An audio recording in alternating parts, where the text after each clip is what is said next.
அப்ப கர்த்தர் இன்றைக்கு சபைக்கு சொல்ல வேண்டிய ஒரு தூதை உங்களுக்கு நான் சொல்லுகிறேன். எடுத்தவர்கள் என்னோடு கூட ஆமென் வாசிக்க தெரிந்து கொள்ளப்பட்ட வேத பகுதி உன்னத பாட்டு 4:12. எடுத்தவங்க வாசிங்க.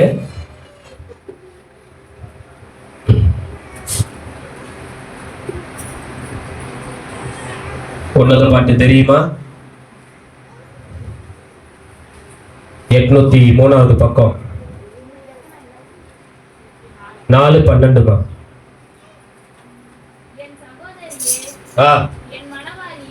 என் சகோதரியே, என் மணவாளியே, என்னவா? நீ அடைக்கப்பட்ட தோட்டமும் மறைவு கட்டப்பட்ட நீரூற்றும் முத்திரிக்கப்பட்ட கிணறுமாய் இருக்கிறாய். ஹலோ லிசன், கவனிங்க. சபைக்கு நீ சொல்ல வேண்டிய தூது ஆமென். அவர்கள் ஹல்லேலூயா பிரைஸ் தி லார்ட். அங்க வேதம் சொல்லுகிறது அடைக்கப்பட்ட தோட்டம். என்னவா? ஐயா, நீ கிறிஸ்துவை அறியாமல், இயேசுவை அறியாமல் பிரைஸ் தி லார்ட் நீ வெளியில இருந்த வரைக்கும் அடைக்கப்படாத ஒரு தோட்டமாய் இருந்தாய். ஏதோ ஒரு ஆத்மாவுக்காக, புதிதாய் வருகிற ஒரு ஆத்மாவுக்காக கர்த்தர் பேச வேண்டும் என்று சபைக்கு இந்த தூதை கர்த்தர் கொடுக்கிறார். இதுல கலந்து பேச வேண்டும் என்று. ஹல்லேலூயா. அப்ப ஆவியான செஞ்சா எதுவா இருந்தாலும் சரியா தான் இருக்கும். அப்ப அங்க சொல்றாரு நீ அடைக்கப்பட்ட தோட்டம். அப்படி என்று சொன்னால் ஆமென் கிறிஸ்துவை ஹல்லேலூயா அறியாதவர்கள் அடைக்கப்படாத ஒரு தோட்டத்திற்குள் இருக்கிறார்கள். எங்க இருக்கிறாங்க? இப்போ தோட்டத்தை, அடைக்கப்பட்ட தோட்டத்துக்கும் அடைக்கப்படாத தோட்டத்துக்கும் உள்ள வித்தியாசம் என்னமா? எதுக்கு தோட்டம் போடுவாங்க?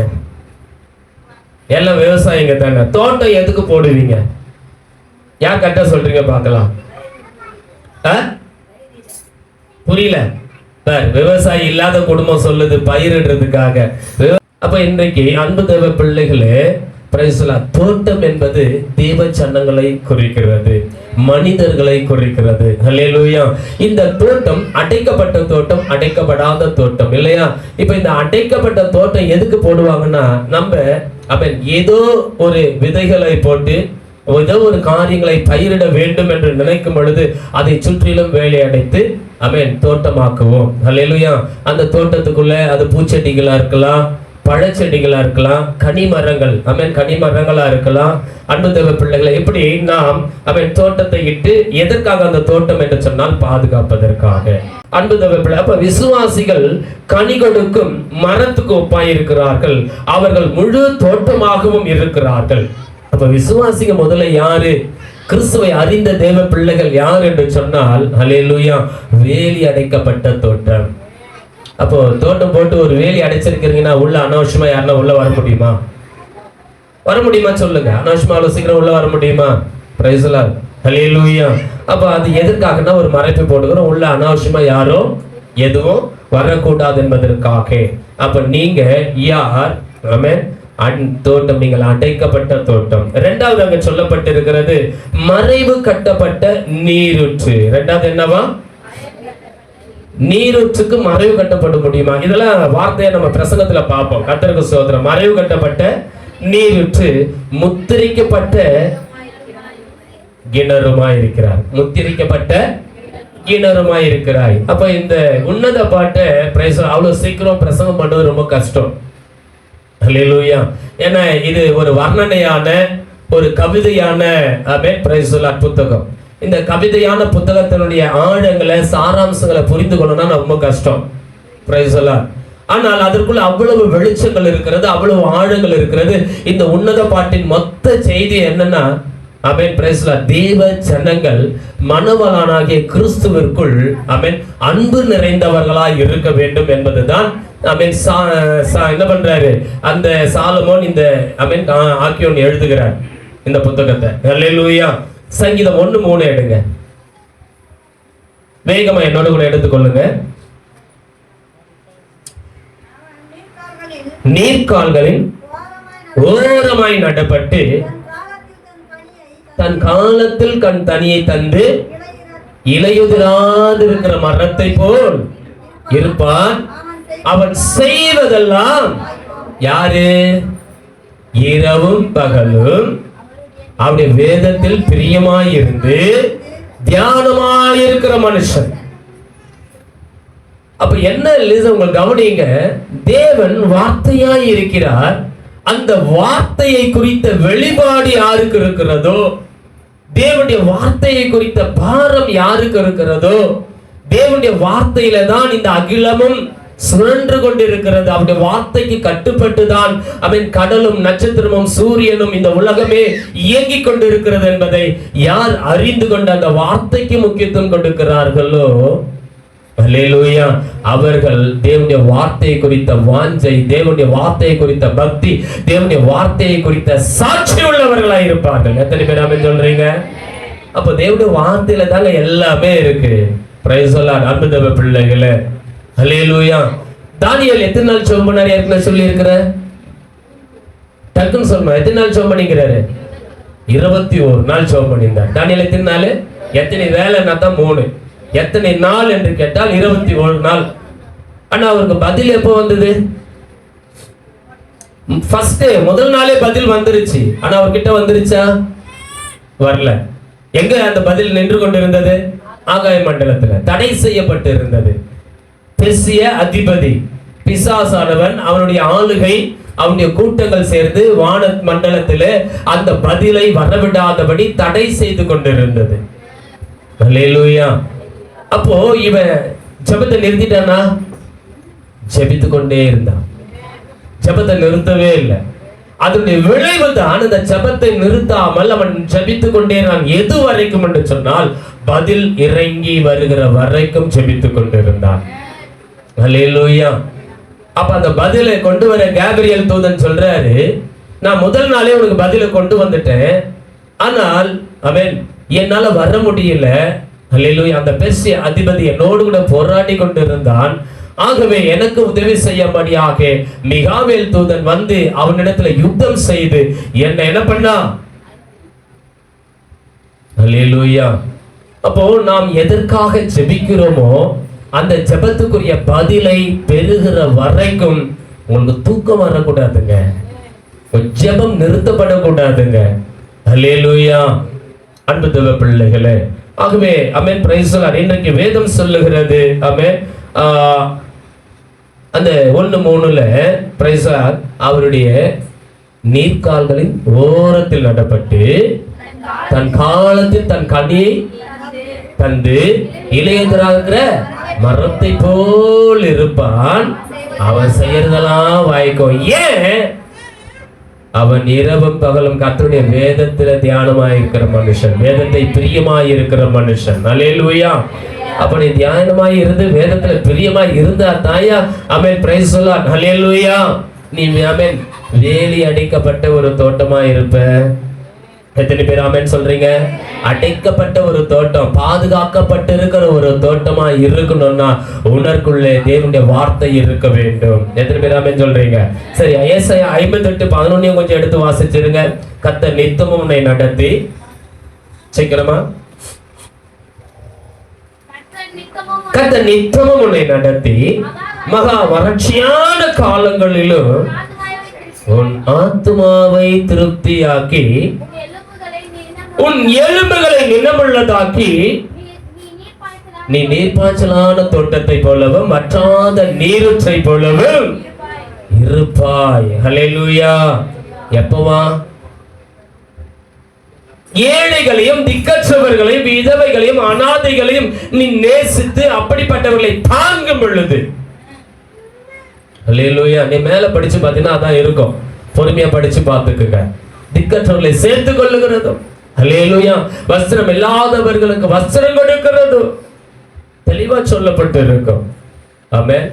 அன்பு தேவ பிள்ளைகளே, அப்போ நீ எப்பொழுது ஆசீர்வதிக்கப்பட்ட ஒரு தோட்டமாய், சேதப்படுத்தப்படாத ஒரு தோட்டமாய் இருப்பாய் என்று சொன்னால் தேசத்தில் இருக்கிற சிறுமையானவர்களையும் எளிமையானவர்களையும் திக்கற்றவர்களையும் அனாதைகளையும் விதவைகளையும் ஏழைகளையும் அவன் உன் சிந்தையில கொண்டு எப்பொழுது நீ பாரப்படுகிறாயோ அப்பொழுது கர்த்தர் உன்னையோ உனக்கு உண்டான எல்லாத்தையும் கர்த்தர் ஆசீர்வதிக்க ஆரம்பிச்சிருவார். கர்த்தரை ஸ்தோத்திரம் பண்ணுங்க. ஹல்லேலூயா. அப்ப அன்பு தேவ பிள்ளைகளே, அப்ப உண்மையான தோட்டம் எது என்று சொன்னால், ஏதேனிலே தேவன் தன் பிள்ளைகளோடு கூட பேசிக் கொண்டிருந்தார். ஆதியாகமம் 3:8 சொல்லப்பட்டிருக்கிறது. சீக்கிரமா எடுத்தவங்க வாசிங்க.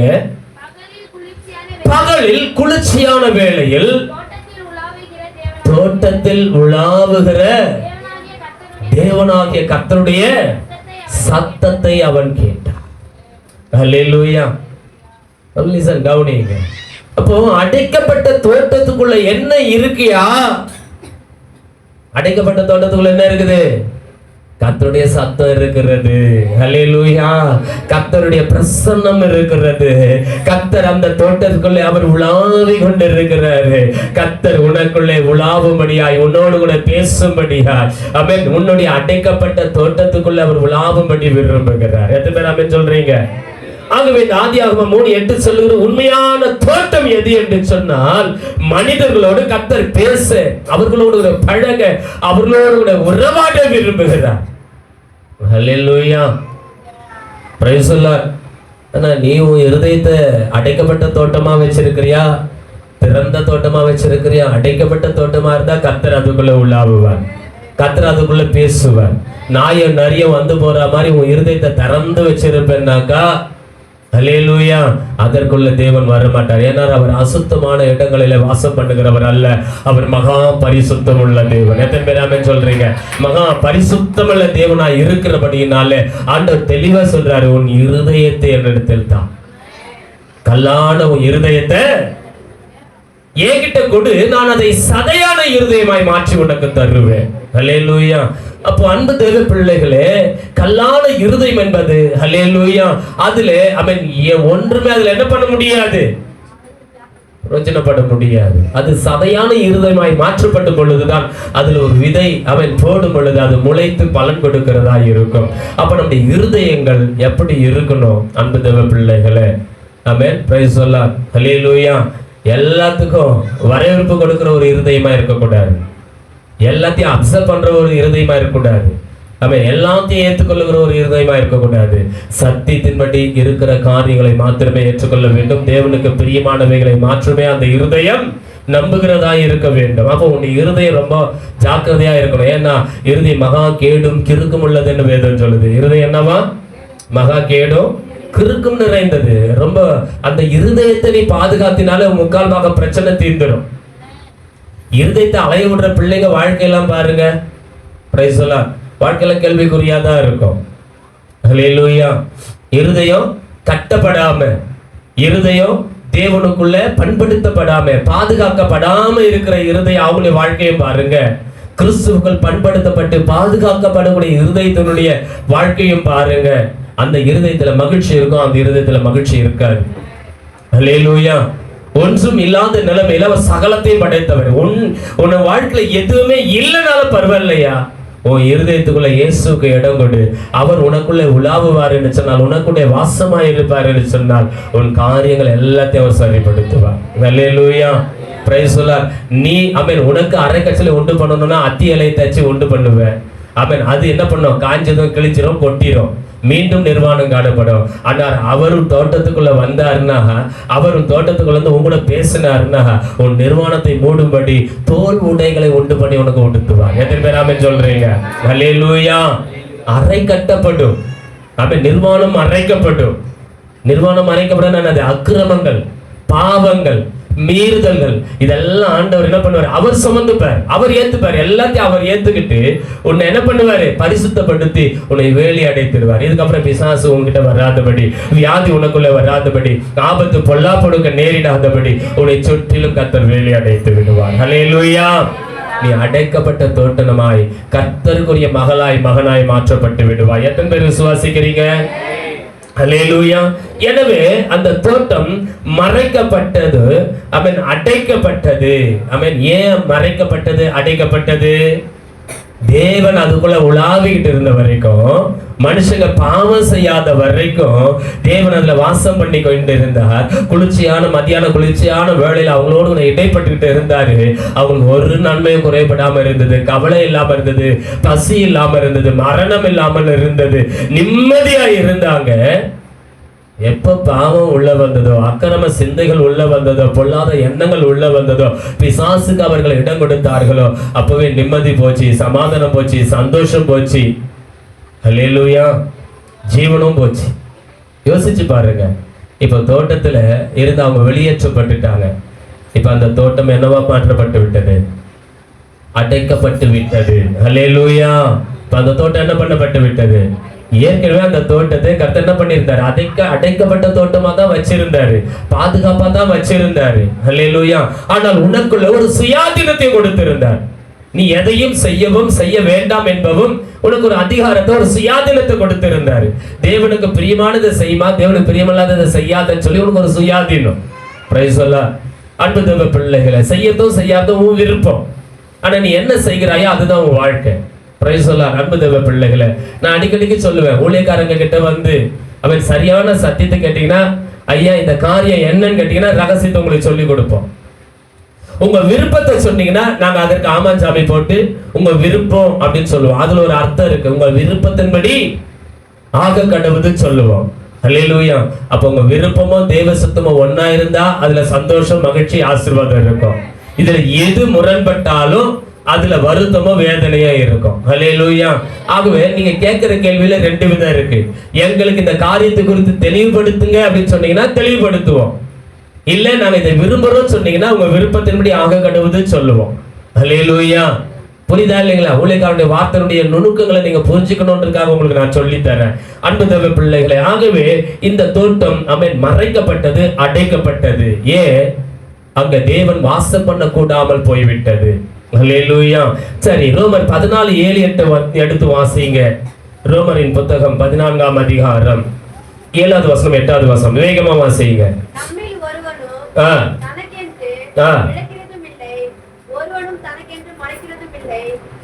பாருங்க, கிறிஸ்துக்குள்ள வந்த பிறகு இந்த அடைக்கப்பட்ட தோட்டம் கிறிஸ்துவின் ரத்தத்தினாலே சம்பாதிக்கப்பட்ட தேவனுடைய சபையாகிய ஆமென், இந்த உலகத்தை பாதுகாக்கிற, பண்படுத்துகிற, பயன்படுத்தப்படுகிற அடைக்கப்பட்ட தோட்டம் என்பது கிறிஸ்துவின் சபை. எத்தனை பேர் புரியுது? ஹல்லேலூயா. இந்த அடைக்கப்பட்ட தோட்டத்துக்குள்ள இருக்கிற நம்முடைய வாழ்க்கையில வேதம் மிக அழகாய் சொல்லுகிறது. ஆமென். நம்மில் ஒருவனும் நமக்காக நம்ம பிழைக்கிறதும் இல்ல, நமக்காக நம்ம சாகிறதும் இல்ல, மரிக்கிறதும் இல்ல.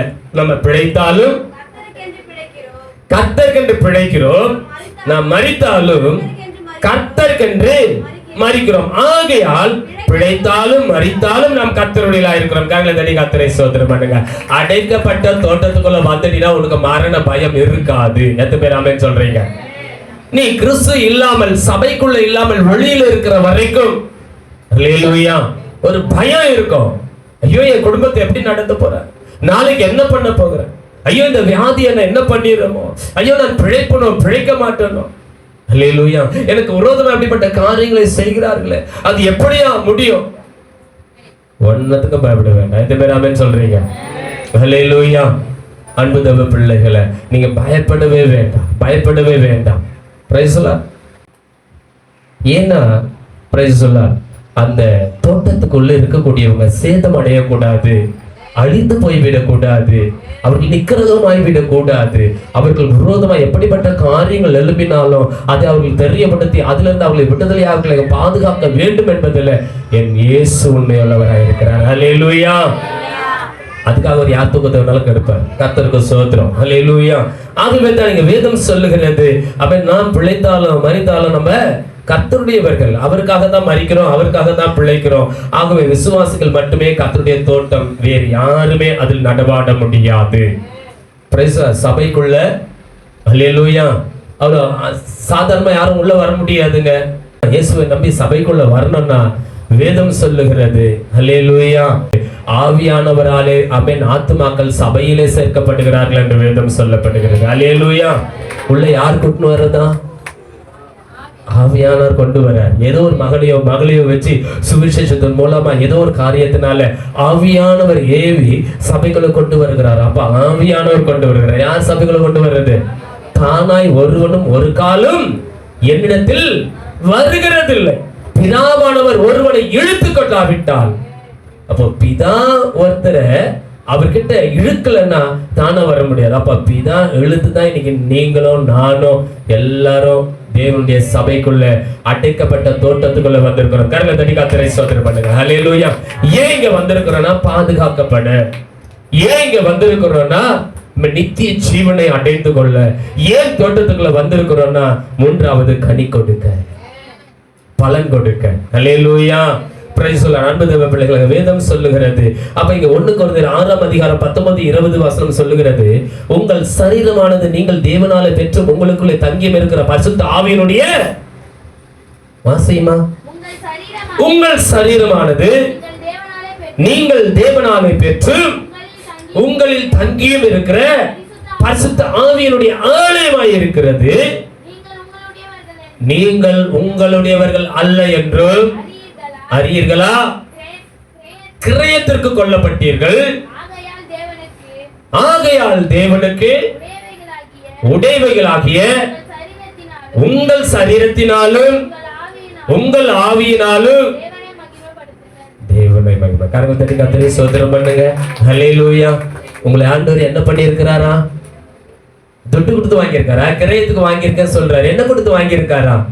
அவருடைய சொந்த ரத்தத்தை கொடுத்து, தம்முடைய சொந்த குமாரன் என்று பாராமல் இயேசு கிறிஸ்துவை இந்த பூமிக்கு அனுப்பி வைத்து சுய ரத்தத்தினாலே உங்களை சம்பாதித்துக் கொண்டார். கிரயமாய் சம்பாதித்துக் கொண்டார். ஹல்லேலூயா. அப்போ நம்ம பரிகாரம் செய்ய தேவையில்லை. இது உலகத்தில் இருந்தோம்னா ஒரு பிரச்சனைனா போவோம், இதுக்கு என்ன பரிகாரம் செய்யணும்னு பார்ப்போம். என் வேதம் சொல்லுகிறது, பரிகாரியாகிய கர்த்தர், ஹல்லேலூயா, என் இயேசு கிறிஸ்து அவருடைய சொந்த ரத்தத்தை நமக்காக பரிகாரமாய் கொடுத்து விட்டாரா? அவர் சொந்த ரத்தத்தை கொடுத்து நம்மளை சம்பாதித்து விட்டாரா? என்ன பண்ணிட்டார்? சபைய சம்பாதிச்சிட்டார். நீங்கள் ஆமென் அவருக்குரியவர்கள். அதனாலதான் கர்த்தர் உங்களை அடைக்கப்பட்ட ஒரு தோட்டமாய் வைத்திருக்கிறார். ஹல்லேலூயா. இந்த தோட்டம் எனக்குரியது. இந்த தோட்டத்துக்குள்ள இருக்கிற இந்த கனிமரம் எனக்குரியது. இந்த தோட்டத்துல நான் பிரியமா இருக்கிறேன். இந்த கனிமரத்துல நான் பிரியமா இருக்கிறேன். இந்த பிள்ளைங்க எனக்கு உகந்த கனிகளை கொடுப்பாங்க, எனக்கு பிரியமா வாழ்வாங்க. அவங்க அசதியா என்னை தேட மாட்டாங்க, எனக்கு கனி கொடுக்காம அசதியா இருக்க மாட்டாங்க. அவங்க எனக்கு பிரியமா இருப்பாங்க சொல்லி அடைக்கப்பட்ட தோட்டத்துக்குள்ள கர்த்தர் கொண்டு வந்து வைத்திருக்கிறார். எத்தனை பேருக்கு புரியுது? இதற்காக அவர் கொடுத்திருக்கிற விளைகரை என்ன? ஹல்லேலூயா. அவருடைய சொந்த ரத்தத்தை, சொந்த குமாரனை, மகனை இந்த உலகத்துக்கு அனுப்பி வைத்து அவர் மூலமாய், அவருடைய ரத்தத்தின் மூலமாய் உங்களையும் என்னையும் விளைக்குறையமாய் சம்பாதித்து விட்டார்.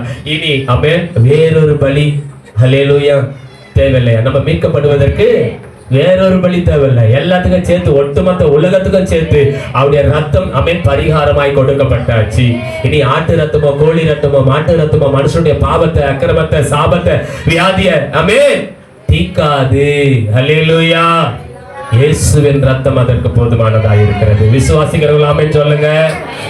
அன்பு தேவ பிள்ளைகளே, ஆகவே எனவே விசுவாசிகள் தனித்து பரிசுத்தமாய் அவருக்கு முழுமையாய் அர்ப்பணித்தவர்களாய் இருக்க வேண்டும். அப்ப விசுவாசிங்க எப்படி வாழணும்யா? இந்த சமுதாயத்துல தான் நீங்க வாழ்றீங்க. உங்களுக்கு அக்கா, தம்பி, அண்ணன், தங்கச்சி, மாமா, மச்சான் எல்லா சொந்த பந்தங்களும் இருக்கும். ஆனா நீங்க ஒரு தனித்த ஒரு வாழ்க்கை வாழக்கூடிய பிள்ளைகளா இருப்பீங்க. பார்த்திருக்கீங்களா? ஏதாவது விசேஷத்துக்கு போனாலும் உங்க சொந்தக்கார சொல்லுவாங்க, ஏய் மச்சான் அதெல்லாம் செய்ய மாட்டான், அவன் கிறிஸ்டின்ல இருக்கிறான். ஏய் எங்க தங்கச்சி அதெல்லாம் செய்ய மாட்டா. அவ இது எதை குறிக்கிறது? இந்த சமுதாயத்துல தான் இருக்கிறீங்க, உங்க உறவுகளோட தான் இருக்கிறீங்க, உங்க சொந்த பந்தங்களோட தான் இருக்கிறீங்க. ஆனா உங்களை குறித்து உங்களுக்கு தெரியுமோ தெரியாதோ, அவங்களுக்கு நல்லா தெரியும். இவங்க கிறிஸ்துக்குள்ள இருக்கிறாங்க, இவங்க இதைதான் செய்வாங்க, இதை செய்ய மாட்டாங்க. உங்களை குறித்து அவர்கள் அறிந்திருக்கிறார்கள். நீங்கள் தனித்து வாசம் பண்ணுகிற அனுபவம் பெற்ற ஒரு பிள்ளைகள். ஆமென் சொல்லுங்க. அது நீங்க திருச்சபை உபதேசங்களை எப்படி மாறி போயிடுச்சுங்க. விசுவாசிகளுக்கு ஏற்ற மாதிரி சபை ஊழியக்கார எல்லாத்தையும் வளைஞ்சு கொடுத்து சபைகள் எல்லாம் இன்னைக்கு வீணா போயிட்டு இருக்குது. சபை எது நோக்கி போகுதுன்னு தெரியல. ஆனா நம்ம சபையை பொறுத்தவரையிலும் உபதேசம் தெளிவா இருக்கணும். ஹல்லேலூயா. நீ அடைக்கப்பட்ட தோட்டம்ன்றதை நான் மறுபடியும் ஞாபகப்படுத்திக்கிட்டே இருக்கிறேன். எதற்காக கர்த்தர் நீ அடைக்கப்பட்டு இருக்கிறன்னா, அடைக்கப்பட்ட தோட்டமாகிய கிறிஸ்து நுழையேறப்பட்ட ரத்தத்தினால் மீட்கப்பட்ட அடைக்கப்பட்ட தோட்டமாகிய கிறிஸ்துவின் தோட்டத்துக்குள்ள ஆமென் பிரைஸ் உன்னை கர்த்தர் நாட்டி இருக்கிறார். ஏன்? உன்னை பாதுகாப்பதற்காக, உன்னை நித்தியத்துக்கு கொண்டு போவதற்காக, நீ சேதம் அடையாமல் இருப்பதற்காக, நீ விரும்பினதை கொடுக்கும்படியாக, அவர் விரும்புகிறதை நீ கொடுக்கும்படியாக தோட்டத்தில் உன்னை நாட்டி இருக்கிறார். ஆமென் சொல்லுங்க. ஹல்லேலூயா. அன்பு தேவ பிள்ளைகளே, ஆகவே ரோமர் 12:1-2 வசனம் சொல்லுது. சீக்கிரமா வாசிங்க. ரோமர் 12:1-2.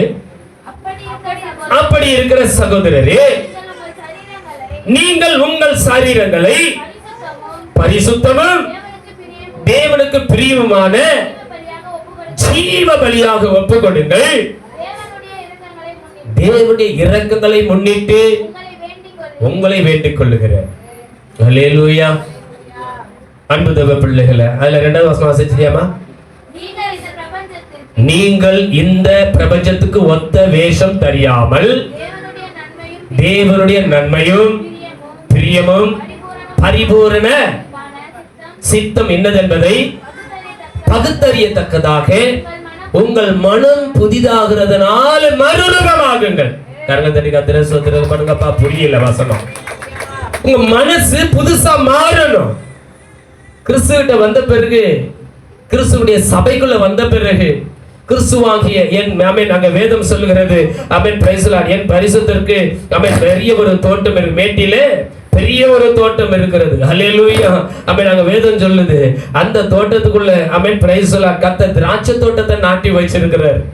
அநேக ரகசியங்கள் இருக்கு. ஹல்லேலூயா. அது நற்கள திராட்சை பழங்களை கொடுக்கும் என்று அதை நாட்டினாராம். அதுவோ என்ன பண்ணிருச்சான்? புளிப்பான பழங்களை கொடுத்துருச்சான். அதுல பிரியமா இருப்பாரா? பிரியமா இருப்பாரா? இன்னைக்கு உன் வாழ்க்கை, உன் ஜீவன் எப்படி இருக்கு? அன்பு தேவ பிள்ளைகளை, வாலிப பிள்ளைகளை மட்டும் நம்ம சும்மா குத்தி குத்தி பிரசங்கம் பண்றது இல்லை. ஹல்லேலூயா. திருமணம் ஆன பிள்ளைங்க, உங்க வாழ்க்கை எப்படி இருக்கு? Praise Lord. இந்த உலகத்துக்கு ஒத்த வேஷம் தரிக்காம, இந்த பிரபஞ்சத்துக்கு வாசிமா, இந்த பிரபஞ்சத்துக்கு ஒத்த வேஷம் தரிக்காம தேவனுடைய நன்மை என்ன? தேவனுடைய பிரியம் என்ன? தேவனுடைய பரிபூரணமான சித்தம் என்ன? பகுத்தறியணும். அதுக்கு தான் பகுத்தறிவு. 6வது அறிவை கடவுள் கொடுத்திருக்கிறது. 7வது அறிவு பகுத்தறிவு. 6 அறிவு மனுஷனுக்கு, 7வது அறிவு பகுத்தறிவு. ஹல்லேலூயா. எதற்காக கர்த்தர் அந்த 7வது அறிவை கொடுத்திருக்கிறாருன்னா, என் தேவனுக்கு பிரியமான. எதுக்காக உன்னை அடைச்சி அப்புறம் ஒரு தோட்டம் வச்சு உனக்கு மறைவு கட்டி எதுக்கு உன்னை பாதுகாப்பா உள்ள வச்சிருக்கிறாரு? என் பிரியமே, என் ரூபவதியே. ஹல்லேலூயா. அவன் மணவாளன் மகிழ்ச்சியா இருப்பதற்காக தோட்டத்தில் உள்ள அவன் கனிகளை குறித்து, மரங்களை குறித்து மணவாளன் மகிழ்ச்சி அடையணும்யா. ஹல்லேலூயா. அதுக்குதான் உன்னை உள்ள வச்சுக்கிறாரு. அவன் ஹல்லேலூயா. உன்னை வெளியே உள்ள வச்சுக்கிறது எதுக்குன்னா, அவன் எண்ணெய் குறித்த தரிசனம் இல்லாமல் இருப்பதற்காக அல்ல. 10 கனிகளை குறித்து உங்களுக்கு தெரியும். அது நேரில் அன்பு தேவ பிள்ளைகளே, ஆகவே நீங்கள் உங்கள் மனம் புதிதாகிறதுனால மறுரூபமாகணும். மனம் புதிதாகிறதுனால என்ன ஆகணும்? மறுரூபமாகணும். வாழ்க்கை மாறாத வரைக்கும் நீ கிறிஸ்துவிட்ட வந்து சும்மா பேர் கிறிஸ்தவன் தான் வாழ்ந்துகிட்டு இருப்ப. கிறிஸ்துவிட்ட நம்பி வந்துட்டேன், ஏசப்பா நீங்க எனக்கு போதும்னு வந்துட்டேன். வந்த பிறகு வாழ்க்கையை முழுவதும் அர்ப்பணிச்சிடணும். ஏசப்பா நீங்க நடத்துங்க. ஆத்துல ஒரு கால் சேத்துல ஒரு கால் இருக்கக்கூடாது. ஆமென். கர்த்தர் தேவனால கர்த்தரை பின்பற்று, பாகால் தேவனால பாகாலை பின்பற்று. கர்த்தரே தேவன் என்று அந்த ஜனங்கள் ஓங்கி சொன்னதுக்கு காரணம் வானத்திலிருந்து அக்கினி வந்து ஹல்லேலூயா பலிபீடத்தின் மீது இறங்கினது. ஆமாவா இல்லையா? அப்ப கர்த்தர் தெய்வம் என்று அறிந்துட்டீங்க. Price Lord. வியாதி படிக்கல இருந்தோம், சாக போகிற நிலைமையில இருந்தோம். கர்த்தர் தூக்கி எடுத்து ஜீவனை கொடுத்து கொண்டு வந்து நிறுத்தினார். ஏன்? எப்பா என்னை பிழைக்க வச்சுக்கினா, என்னை இந்த சமுதாயத்துல வாழ வச்சுக்கினா உங்களுக்கு உண்மையா இருப்பா ஆண்டவரே. அன்னைக்கு வேண்டின அந்த செபம், அந்த விண்ணப்பம் 1993 வேண்டின செபம் கேட்டார், பதில் கொடுத்தார். பிழைக்காதுன்னு சொன்ன என்னை காப்பாத்தி கொண்டு வந்து உயிரை கொடுத்து அன்னைக்கு 93 நிக்க வச்சாரு. இன்னைக்கும் நடத்திக்கிட்டு இருக்கிறார். ஹல்லேலூயா. அப்ப அவர் உண்மையா இருக்கணுமா வேணாவா? Price Lord. அந்த எண்ணெய் அபிஷேகத்தை பயன்படுத்தணுமா வேணாவா? நீங்க நம்மளாம் என்ன பண்ணிட்டு இருக்கிறோம்? எண்ணெயை வாங்கி வச்சுக்கிட்டு என்ன பண்றோங்க? கர்த்தரை தேடிட்டு நீ எந்த காரியத்துக்கு வேணாலும் முக்கியத்துவம் கொடு. அல்ல கர்த்தரை தேட வேண்டிய நேரம்னு ஒரு நேரத்தை வை. நான் 6 to 7 கர்த்தரை துதிப்பேன், ஜெபம் பண்ற நேரம், இல்ல 8 to 9 நான் ஜெபிக்கிற நேரம், இல்ல நைட்டு 10 to 11 மணி நான் ஜெபிக்கிற நேரம், ஒரு நேரத்தை வச்சுட்டீங்கன்னா அந்த நேரத்தை எதுக்கும் எதற்காகவும் விட்டு கொடுக்காத. அந்த நேரத்தை தெய்வத்துக்கு ஒழுங்கா கொடு. அந்த நேரத்தை நீ விட்டுட்ட, இல்ல பொறுத்துன பண்ணல, நான் எப்போ வேணாலும் ஜெபம் பண்றேன்றியா, ஒரு நாளைக்கு ஏதாவது ஒரு நேரத்தை கர்த்தருக்கு சபை நியமிச்சுக்கிற நேரத்துல வந்து சபையில ஜெபம் பண்ணிட்டு போ. இல்ல உன் வீட்டுல ஜெபம் பண்ணு. ஹல்லேலூயா. இதெல்லாம் உங்களுக்கு நான் ஆலோசனையா சொல்றேன். ஆகவே மறுரூபம் ஆகணும், ஒரு மாற்றம் வரணும் உனக்குள்ள. உலகத்துல இருக்கவங்களுக்கு நமக்கும் ஒரு வித்தியாசம் வர தேவையில்லை, வித்தியாசம் காண்பிக்க தேவையில்லை. Praise the Lord. ஹல்லேலூயா. நான் கர்த்தரை ஆராதிக்கிறேன், கர்த்தரை நான் தொழுது கொள்கிறேன் அப்படின்னாக்க என்ன அர்த்தம்? அவருக்கு சாட்சியா வாழணும், அவர் பிரியமானதை செய்யணும்ல, என் வாழ்க்கையில இருக்கணும்ல. Price the Lord. மற்றும் அவர்கள் மிகுந்த கனிகளை தர வேண்டும். மூணாவது என்னது? முத்திரிக்கப்பட்ட கிணறு. மூணாவது என்னது? முத்திரிக்கப்பட்ட கிணறு. Price the Lord. ஹல்லேலூயா. வாசிங்கம்மா 15:8 யோவான்.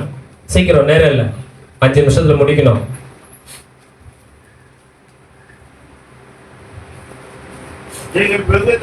நீங்கள் மிகுந்த கனிகளை கொடுப்பதினால் மகிமைப்படுவார், எனக்கும் நீங்க சீஷர்களாய் இருப்பீங்க. பிதா என்னில் அன்பாய் இருக்கிறது போல நானும் உங்களில் அன்பாய் இருக்கிறேன். ஏன் அன்புல நிலைத்திருங்கன்னு இயேசுப்பா சொல்றாரு. ஹல்லேலூயா. இப்ப தோட்டத்துக்குள்ள நீ எதுக்கு வச்சிருக்கிறாரு? தோட்டத்துக்குள்ள எதுக்கு வச்சிருக்கிறாரா? கரண்ட் ஒயர்ல அது மேல வைக்க கூடாது. சரி, பரவாயில்ல விடுங்க. ஹல்லேலூயா. Praise the Lord. எதுக்கு தோட்டத்துக்குள்ள உன்னை மரவு கட்டி அழகா வச்சிருக்கிறாரு? முத்திரிக்கப்பட்ட ஒரு கிணறா எதுக்கு வச்சிருக்கிறாரு சொல்லுங்க? நீங்கள் மிகுந்த கனிகளை கொடுப்பதினால் பிதா அதுல மகிமைப்படுகிறார், எனக்கும் நீங்க சீஷர்களா இருப்பீங்க. பிதா என்கிட்ட அன்பாய் இருக்கிறது போல நானும் உங்கள அன்பாய் இருக்கிறேன். என்னுடைய அன்புல நிலைத்திருங்கள். அப்ப யாருடைய அன்புல நிலைச்சிருக்கணும் ஐயா? அந்த நேரம் ஆச்சுன்னா அக்கா வந்துடும், சித்தி வந்துடும், அத்தை வந்துடும், மாமி வந்துடும், மாமா வந்துடும், டிவியில ஓடி தலை தெறிக்க ஓடி போய் அங்க உக்காந்துடணும். உக்காரலன்னா பைத்தியம் முடிச்சிடும். சமையல் பண்ணியிருந்தாலும் விட்டுட்டு ஓடிடணும், சீரியலுக்கு முன்னாடி உக்காந்துடணும். வீட்டுக்காரருக்கு சோறு போடுறதானாலும் சோறு போடுறத விட்டுட்டு போய் டிவிக்கு முன்னாடி உக்காந்துக்கணும். படிக்கிற பிள்ளைங்க படிக்கிறத விட்டுட்டு கூட பைத்தியமா, ஆம்பளைங்கெல்லாம் கூட சீரியல்ல நீங்க எவ்வளவு பேர் பைத்தியமா இருக்கிறாங்க தெரியுமா? ஹல்லேலூயா. ஆனா வேதம் சொல்லுது நீங்க மிகுந்த கனிகளை கொடுக்கறதுனால அவன் பிரைஸ் தி லார்ட். ஆமென். என் பிதா அதுல பிரியமா இருக்கிறாரு, மகிழ்ச்சியா இருக்கிறாரு. ஆமென். ஹல்லேலூயா. நானும் உங்கள பிரியமா இருக்கிறேன். அதனால நீங்க என்ன பண்ணணுமா? சொல்லுமா முடிவை. உங்களை அன்பா இருக்கிறேன். என் அன்புல எதுல நிலைச்சிருக்கணும்? எதுல நிலைச்சிருக்கணும்? தேவனுடைய அன்புல. அந்த அன்புல நிலைத்திருக்க பழகுங்க, அதை கத்துக்குங்க. Price the Lord. நீங்க எந்த அன்புல இருக்கணும்? இந்த உலகத்துல இருந்து வருகிற அன்பெல்லாம் ஏமாத்தும், மோசம் போக்கிரும். Price the Lord. இந்த வாலிப பிள்ளைங்க அந்த வாலிப பருவத்துல வர ஒரு எமோஷன்ல, ஹல்லேலூயா, ஏதோ ஒரு ஆர்வ கோளாறுல, பிரைஸ் தி லார்ட், அன்புன்ற பேர்ல என்ன பண்றாங்க? ஏதோ ஒரு காரியத்துல போய் மாட்டிக்கிட்டு வாழ்க்கைய அழிச்சு சின்ன பின்னமாக்கிட்டு கடைசியா கெட்டு நொந்து போய் சில பிள்ளைங்க தப்பிக்குது, சில பிள்ளைங்க சாகுது. நல்லவனா இருந்தா விரும்பினவளையே கைப்பிடிச்சு வாழ்றான். Price the Lord. அவன் ஒரு மாதிரி சைக்கோவா இருந்தா வண்டு மாதிரி மலர் விட்டு தாவுற மாதிரி தாவிக்கிட்டே இருக்கிறான். பொண்ணுங்களும் தாவுது. இந்த காலத்துல பொண்ணுங்களும் தாவுது, பையனுங்களும் தாவுறானுங்க. அப்ப எந்த அன்புல நீ நிலைச்சிருந்தா நல்லதுன்னு இந்த வாலிப வயசுல இப்ப புரிஞ்சுக்கிட்டீங்கன்னா உங்க வாழ்க்கை எதிர்காலம் நல்லா இருக்கும். அல்லேலூயா. உன்னை நேசிக்கிற ஒருவர் இந்த ஸ்தலத்தில் இருக்கிறார், என் ஆண்டவராகிய இயேசு கிறிஸ்து. அவருடைய அன்புல நீங்க நிலைத்திருப்பீங்கன்னா உன் வாழ்க்கையை பெஸ்டா அமைச்சு கொடுக்க என் இயேசு போதுமானவராக இருக்கிறார். அல்லேலூயா. ஆகவே யோவான் 15:16 சொல்லுகிறது, உங்களில் ஆமென் உங்கள் கனி நிலைத்திருக்கும்படியும் நான் உங்களில் நிலைத்திருக்கும்படியும். சீக்கிரம் வாசிமா 15:16. நீங்கள் என்னை தெரிந்து கொள்ளவில்லை, நான் உங்களை தெரிந்து கொண்டேன்.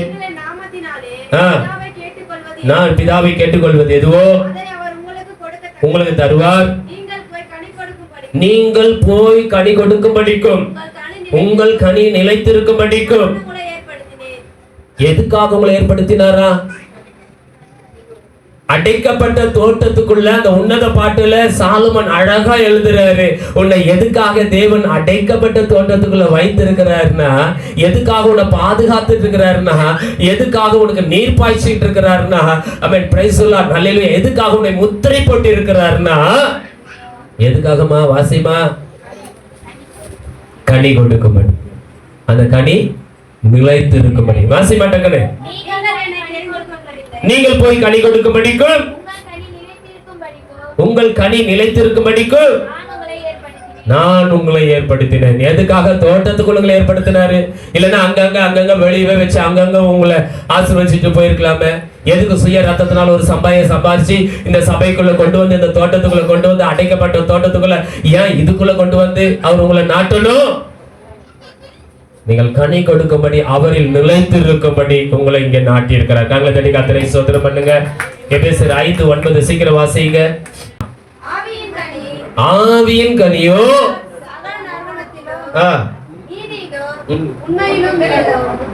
ஹல்லேலூயா. அன்பு தேவ பிள்ளைகளே, ஆவியின் கனி பிரைஸ் தி லார்ட் எதுல விளங்குமா? நல்ல குணத்திலும் நீதியிலும் விளங்கும். ஹல்லேலூயா. ஆகவே இன்னைக்கு கர்த்தர் நம்முடைய வாழ்க்கையில தெளிவாய் பேசுகிற கொலோசியர் 1ஆம் அதிகாரம் 6-10 காரியங்களை வாசித்து நாம் முடிக்க போகிறோம். வாசிங்க. சகலவித நற்கிரியைகளையும் கனிகளையும் தந்து தேவனை அறிகிற அறிவிலே விருத்தி அடைந்து கர்த்தருக்கு பிரியமுண்டாக அவருக்கு பாத்திரமாய் நடந்து கொள். ஆறாவதுல ஆவியானவர் இதை தெளிவா பேசினார். ஒரே ஒரு வார்த்தை, என் ஜனங்கள் அறிவில்லாமையால் சங்காரமாகிறார்கள். ஆவியானவர் ஆறாவதுல பிள்ளை கொண்டு அழகா பேசினார். வசனமும் அதை தான் கொடுத்து அமிச்சார் முடிவாக. ஹல்லேலூயா. அப்ப என்ன அறிவு இருக்கணுமா? கர்த்தரை அறிகிற அறிவிலே விருத்தி அடைய வேண்டும். சபை இன்னைக்கு எதையோ அறியணும்னு நினைக்கிறீங்க, இல்ல, கர்த்தரை அறிகிற அறிவிலே நீங்கள் விருத்தி அடைய வேண்டும். ஆகவே நாம் எல்லாரும் முழங்கால் படிடுவோம். எபேசியர் 4:30 சொல்லுகிறது, நீங்கள் மீட்கப்படும் நாளுக்கென்று முத்திரையாக பெற்ற பரிசுத்த ஆவியானவரை துக்கப்படுத்தாதீர்கள். அப்ப உங்க செயலாலும் சொல்லாலும் எந்த சூழ்நிலையிலும் ஆவியானவரை துக்கப்படுத்தாமல் இருங்கள் என்று சொல்லி கர்த்தர் சொல்றாரு. இப்ப சொல்லுங்க, நீ அடைக்கப்பட்ட தோட்டமும் மறைவு கட்டப்பட்ட நீரூற்றும் முத்திரிக்கப்பட்ட அவன் கிணறுமாயிருக்கிறார். உன்னை முத்திரித்திருக்கிறது பரிசுத்த ஆவியானவராலே. ஹல்லேலூயா. நீ அடைக்கப்பட்ட தோட்டமாயிருக்கிறது இயேசுவின் ரத்தத்தினால் சம்பாதிக்கப்பட்ட சபைக்குள்ளே. ஹல்லேலூயா. நீ நீரூற்றாய் இருப்பது ஆமென் பிரைஸ் தி லார்ட் அவருக்காக பலன் கொடுப்பதற்காக தோட்டத்துக்கு தேவன் நீர் பாய்ச்சலை கட்டளையிடுகிறார். அது பரிசுத்த ஆவியானவரை குறிக்கிறது. ஹல்லேலூயா. இப்ப தேவனுடைய வார்த்தையை கிறிஸ்துவை அறிகிற அறிவிலே நீங்கள் ஒவ்வொரு நாளும் பெருகுவீர்கள் என்று சொன்னால் வேதம் சொல்லுகிறது, என் ஜனங்கள் அறிவில்லாமையால் சங்காரம் ஆகிறார்கள், அழிந்து போகிறார்கள். அப்ப கர்த்தரை அறிகிற அறிவு உங்களுக்கு இருக்கும்னா, வேதத்தை அறிகிற அறிவு உங்களுக்கு இருக்கும்னா, வசனத்தை அறிகிற அறிவு உங்களுக்கு இருக்கும்னா உங்களை எதுவும் சேதப்படுத்த முடியாது. ஏன்னா நீங்கள் அடைக்கப்பட்ட தோட்டம். ஹல்லேலூயா. விசுவாசிகளாகிய நீங்கள் அடைக்கப்பட்ட தோட்டமாய் இருக்கிறீர்கள். இது கிறிஸ்துவின் ரத்தத்தினாலே வேலியடைக்கப்பட்டு இருக்கிறது. சாத்தான் உங்களை தொட முடியாது. எந்த வஞ்சகத்தின் ஆவிகள் உங்களை தொட முடியாது. எந்த வியாதி பலவீனங்கள் உங்களை சேதப்படுத்த முடியாது. தேவனே இதற்கு பரிசுத்த ஆவியானவருடைய ஜீவன் நதியை ஊற்றுகிறார். அது செல்லும் இடமும் ஆரோக்கியமும் செழிப்புமாயிருக்கும். கர்த்தருடைய ஆவியானவர் வந்திருக்கிற ஒவ்வொரு பிள்ளைகள் மீதும் தூய ஆவியின் வல்லமையினால் பிள்ளைகளை நிரப்பி சத்தியத்தை அறிகிற அறிவில்ல இன்னும் இவர்கள் ஆண்டவரே தகப்பனே தன் சிந்தைகளை செலுத்தவும் இருதயத்தை செலுத்தவும் அந்த ஆண்டவரே வசனத்தை குறித்த வேதத்தை குறித்த அறிவு இவர்களுக்குள்ளே உண்டாகி நற்சாட்சி உடையவர்களாக கனி கொடுக்கிறவர்களாக உனக்கு உகந்த பாத்திரங்களாய் தேவன் கரம் பிடித்து நடத்தும்படியும் கரத்துல நாங்கள் ஒப்பு கொடுக்கிறோம். தீங்கை காணாது இருக்கட்டும். ஆண்டவரும் மீட்பரும் இரட்சகருமாக இயேசு கிறிஸ்துவின் நாமத்தில் ஆசீர்வதித்து வாழ்த்துகிறோம். ஜீவனுள்ள பிதாவே, என் ஆத்மாவே கர்த்தரை ஸ்தோத்திரி, என் முழு உள்ளமே நாமத்தை ஸ்தோத்திரி. என் ஆத்மாவே கர்த்தரை ஸ்தோத்திரி, கர்த்தர் செய்த சகல உபகாரங்களையும் மறவாதே. ஆமென். கர்த்தராகிய இயேசுவின் கிருபையும் பிதாவாகிய தேவனுடைய அன்பும் பரிசுத்த ஆவியின் அந்யோன்ய ஐக்கியமும் இன்றும் என்றும் சதா காலங்களில் கர்த்தருடைய வருகை மட்டும் நாம் அனைவரோடும் சகல பரிசுத்தவான்களும் தங்கி தாபரிப்பதாக. ஆமென். ஒரு வாழ்த்து சொல்லி கடந்து செல்வோம். கர்த்தர் உங்களை ஆசீர்வதிப்பார்.